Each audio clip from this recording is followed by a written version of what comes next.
Assalamualaikum warahmatullahi wabarakatuh. Jumpa lagi di pelajaran IPA kelas 9. Materi kita kali ini masih sekitar sistem reproduksi manusia. Pada pertemuan kemarin kita sudah belajar tentang pembelahan sel. Kali ini kita akan belajar tentang organ reproduksi manusia. Yang akan kita pelajari pada bab ini adalah organ reproduksi pria, kelenjar dan hormon pada pria, spermatogenesis, organ reproduksi wanita, kelenjar dan hormon pada wanita, oogenesis, menstruasi, fertilisasi, dan kehamilan.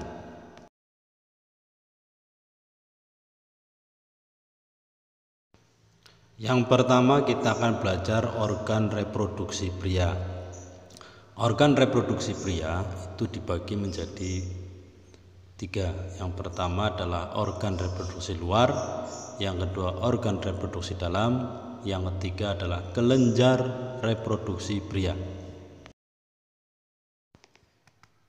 Organ reproduksi luar yang pertama adalah penis. Penis merupakan organ yang berperan dalam proses kopulasi atau perkawinan. Penis itu merupakan otot, jadi di penis itu tidak ada tulang. Ya, di dalam penis itu ada saluran uretra, yaitu sebagai saluran untuk mengeluarkan urin dan saluran untuk mengeluarkan sperma.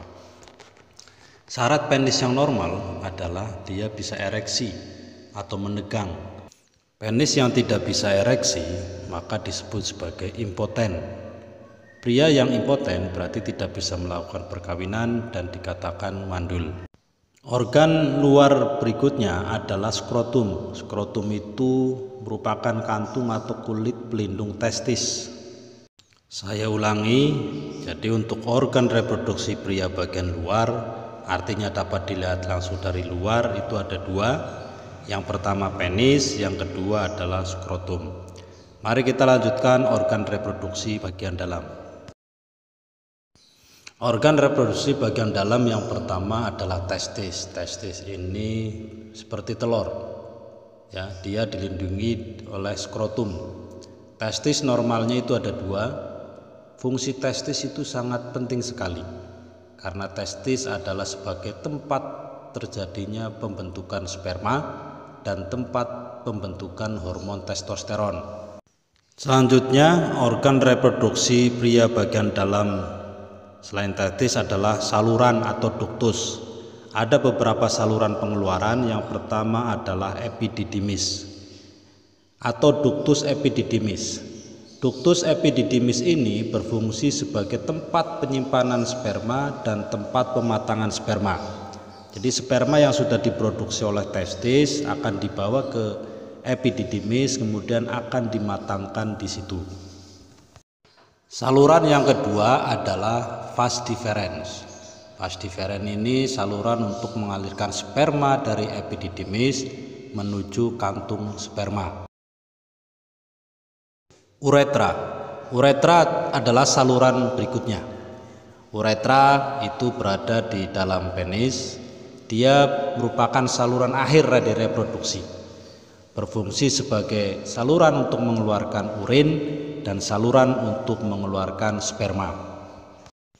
Saya ulangi, untuk saluran reproduksi pria itu ada 3. Yang pertama epididymis, yang kedua vas deferens, yang ketiga adalah uretra.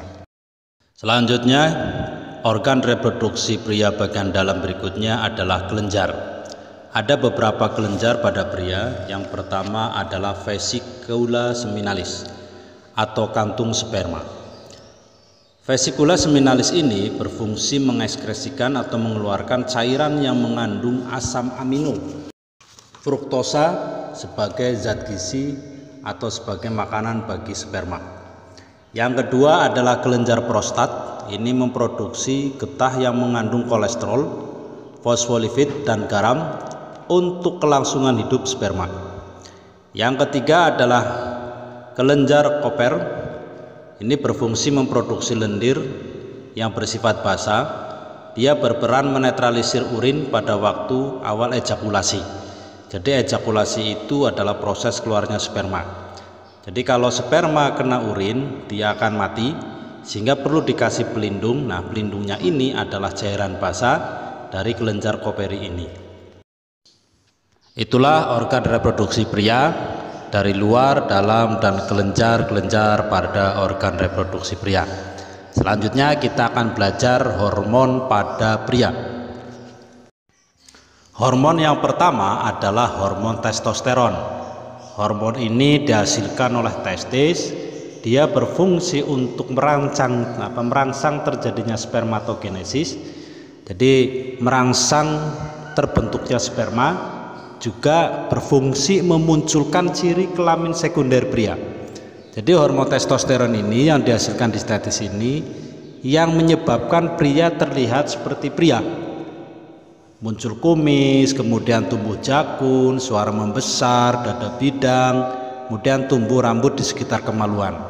Jadi kalau pria tidak memiliki testis, maka ciri kelamin sekunder pria ini tidak akan muncul, alias dia tidak terlihat seperti laki-laki, malah mengarah kepada sifat kewanitaannya.